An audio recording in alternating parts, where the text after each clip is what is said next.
یہ بعد میں باتیں کرنا یہ ابو جہل کا کام ہے. وقتی طور پر جب کوئی بھی نہ مان رہا ہو تو ابو بکر صدیق بن کر ماننا پڑتا ہے اور بغیر کسی رس کے. اب تو شور شرابہ ذکر عام ہو گیا نا. اور یہ جو اولیاء کہتے ہیں یہ سمندر پی کے بھی خاموش بیٹھے ہیں. تو آج مانگو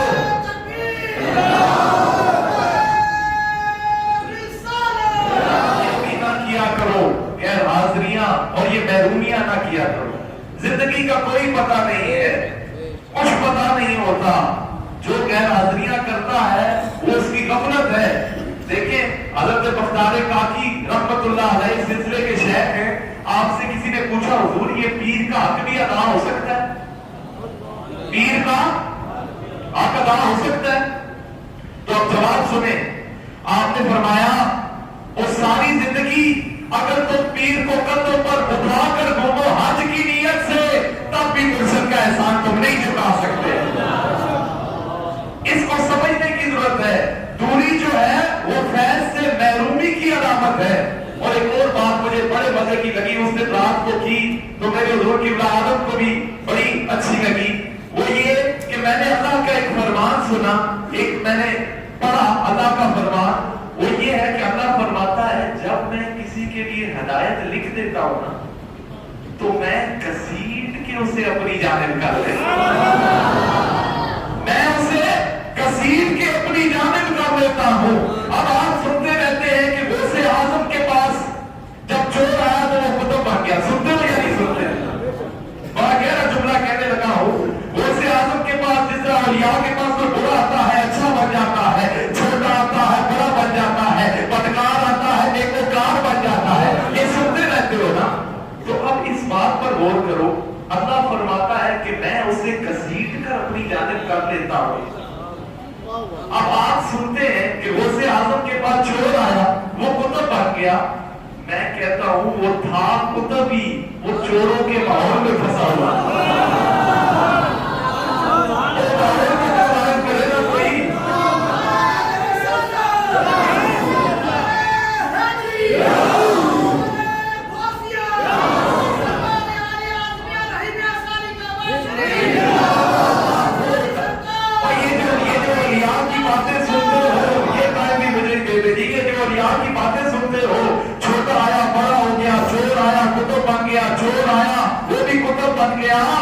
وہ ہوتا کتب ہی ہے لیکن وہ چوروں کے ماحول میں پھنسا ہوتا ہے, ان کی صحبت میں پھنسا ہوتا ہے.